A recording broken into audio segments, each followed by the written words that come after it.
السلام عليكم ورحمة الله تعالى وبركاته وصاحبكينا عبد الله مهدي عبد الله هونسكاي وبرنامج شرعي وبرتين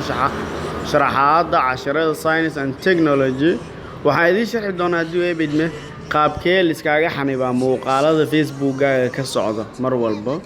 okay soo gal Facebook-ga marka Facebook-ga isaan yaal waxaad ku dhigtaa meesha siida ku dhig oo loogu baxo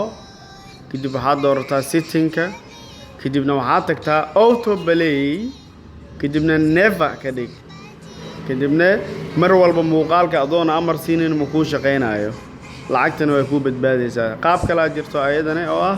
waxaad tagtaa saddexdan calaamadood tag kadibna waxaad doorataa setting and privacy kadibna setting-ka gal settings